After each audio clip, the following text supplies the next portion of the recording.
So welcome back to Outdoors with the Morgans. It's kind of a somber day today. Well, that's being a little dramatic. I mean, it's a nice day, but it is a little sad.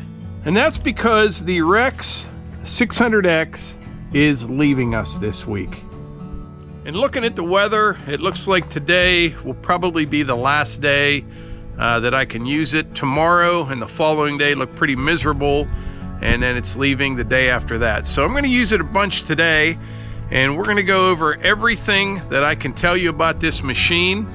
If you don't know the backstory on this, I have been demoing this machine for a couple months now, and we've ran a lot of firewood through it, probably about, I don't know, 25 or 30 cords. And the most impressive part about that is we didn't really use it that much. I mean, it cranks out the firewood pretty fast.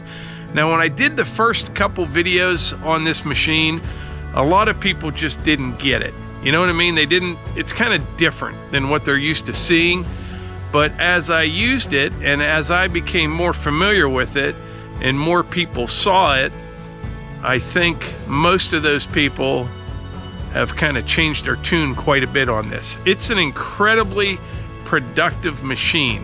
It's not for everyone, and I'll explain why later on in the video, but it makes a lot of firewood in a hurry. Now, they call it the Rex 600X firewood processor, and a lot of people said it's not really a processor because you still have to cut the rounds and load them into the hopper. However, they do have another machine that you can pair up with this that cuts the rounds and dumps them right into the hopper. I think, my personal opinion, for most people that this would be a good fit for. Somebody producing, 300-400 cords of wood a year that may have tree service wood. They already have a machine to load the hopper. Just big, gnarly wood. It just flies through it. It's unbelievable. Like, for example, what we're going to be working on today here is making some firewood to fill that middle bay in the woodshed. And that's going to be mostly oak. There'll be a little bit of maple, a little bit of cherry mixed in with it. That wood that we're going to put in there won't be for the upcoming winter. It will be for the following year, all right? Anyway, I've got some big oak in here. A regular firewood processor, you would need a really big one for some of this wood. This is one of the smaller pieces right here, but it's still 18 inches in diameter. I've got some 22, 24-inch diameter wood, some stuff with some big gnarly knots on it, and this thing will just eat right through it. You'll see here in just a little bit. So basically, it comes down to this. Now, this is just my opinion, but I base that opinion on running 25 or 30 cords of firewood through this machine. If you're a guy that works by yourself and you have a machine like a skid loader or an excavator or a tractor, something to load the hopper, and you want to produce, at least a couple hundred cords of firewood per year, if not more, and the type of wood that you're processing is a big variety, meaning, maybe down to 8-inch stuff up to 24, 28-inch diameter stuff. If you're that type of person, this would be a great machine for you. Now, if you're a guy that buys nice straight loads, like log truck loads of firewood poles, all consistently the same size, you would probably want to get a full-blown processor, just my opinion. But even with that, if you get any oddball stuff in there, you still need another way to split firewood. The processors aren't going to handle everything, big gnarly stuff. There's no one size fits all, is what I'm trying to say.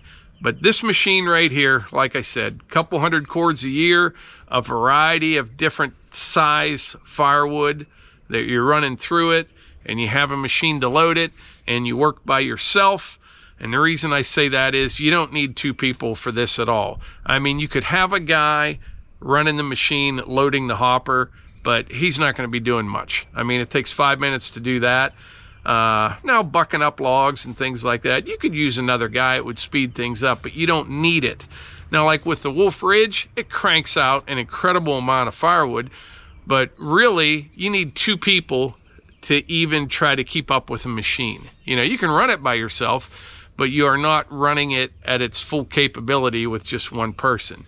Where this, once the hopper's full, it's a 1-man band. But anyway, right now I need to run out for a bit, actually with the hunt man. He's up there waiting for me. And then I've got a bunch of different things to do today, but we're going to kind of keep track of how much time I spend running this machine, and we'll see what we get done by the end of the day. I would guess I'll probably have about 3.5 or 4 hours of actually cutting wood today, and I think we will easily produce enough to fill this 1 bay and probably then some.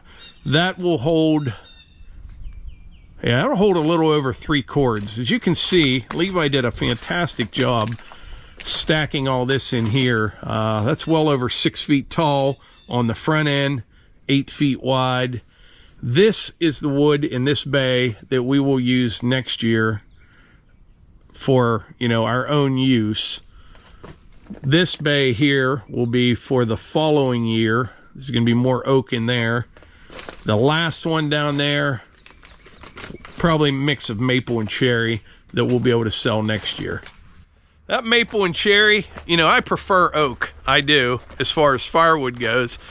But if you get that maple and cherry split and stacked, I'd have to do a test sometime, but I'm saying about 6 months, maybe 8 months at the max, it's ready to go. Now this oak that I have in the hopper right now, whole different story. Takes much longer.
right, so we just ran the first hopper through the Rex. That's a little over a half a cord right there.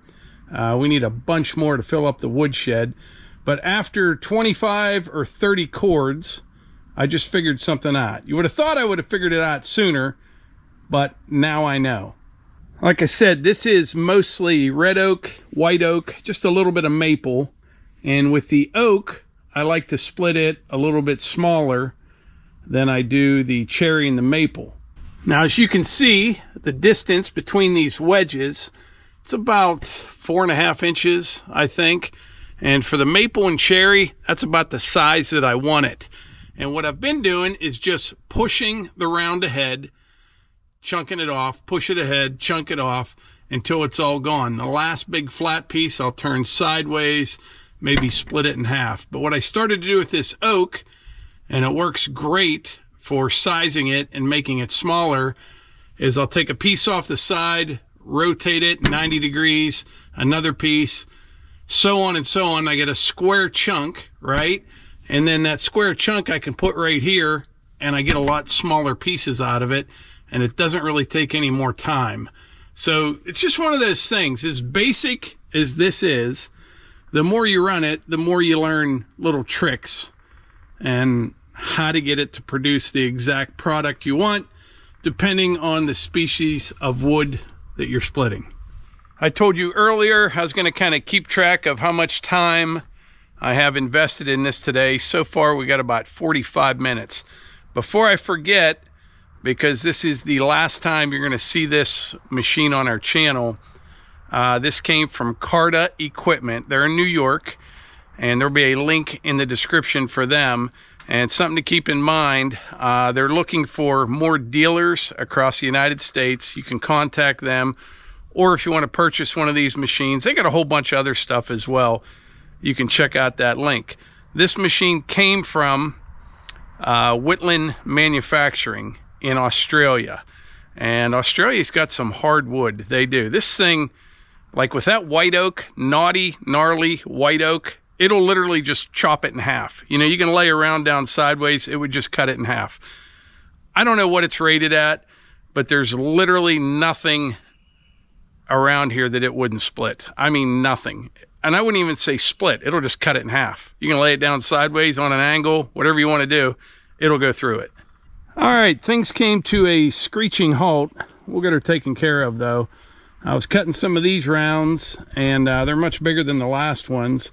And I knew there was some metal in these logs, and some of them, they're big, but just not suitable for the sawmill. I figured we'd make them into firewood. Well, I hit a piece of that metal. As you can see, I could barely get through the rest of the log. It really screwed the chain up, but we'll take care of that. I'm not sure what that is. At first, it kind of was shaped like a bullet, but it's steel, not like copper or lead. So I don't know what that was. But these are some big ones here. They'll make good firewood. So I'm going to sharpen the chain right now. I got a few more cuts to make, and then we will load up the hopper and continue on. I've had great luck with this saw, but in the last couple days, I broke the chain brake the other day. I need to get a new one of those. Dropped the log on it. It still works, but I just broke that section right there, so I definitely need to get it replaced. And then, I don't know if you can see that chain, but it's all jacked up. I think we can bring her back to life, though.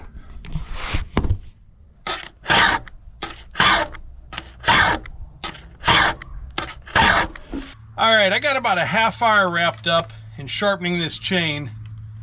I think it should be pretty good.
This, I believe, is one of the things that got my chain. And I can't figure out what they are.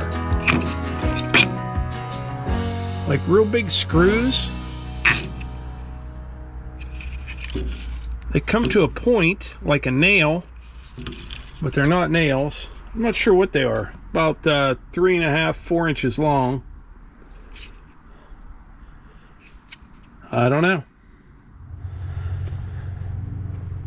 All right, so I've been down here, let's see, 3 different times today. I got into a bunch of other stuff, but in this jag of wood that you see right here, probably have about 3.5 hours wrapped up into that. That's cutting, loading the hopper, and splitting that wood. That's not too bad at all. And that includes about a half hour trying to bring that chain back on the saw, which I was pretty successful with that. But that's about 95% red oak and white oak. And like I said, this will go in that center bay. That will be for not this next winter, but the following winter. Now tomorrow, depending on the weather, I may run this a little bit more, but right now it doesn't look so good tomorrow. Today has been just absolutely gorgeous, but tomorrow and the next day doesn't look so great. Now, as far as the Rex goes, we'll have it a couple more days. I'm not sure if I'll use it anymore or not. And I think a lot of people figured that I would buy this, but that's not going to happen. I mean, I would love to have this machine, and I hate to admit it, but it's just a little bit overkill for what I need.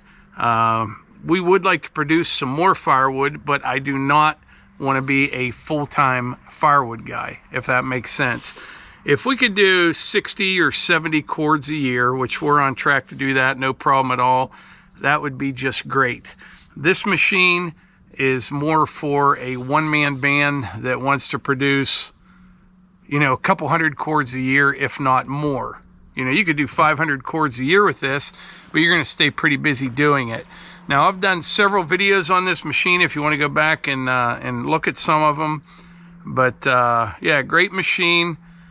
And tell you what, this thing just sips the fuel. That Yanmar diesel, I put fuel in it once, but I don't even think I used a tank of fuel in this in like 25 or 30 cords of wood. Not even close. It just sips the fuel. It's amazing.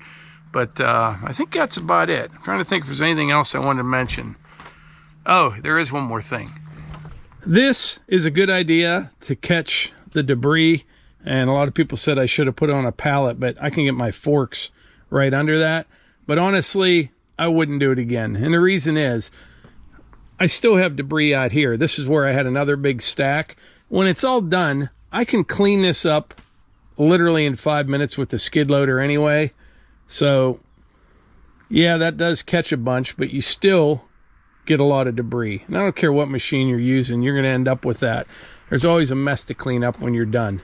So like I said, this is the Rex 600X firewood processor from Carta Equipment, made in Australia. But anyway, you're going to see this video on Thursday. A lot of people have been asking about the fire starter.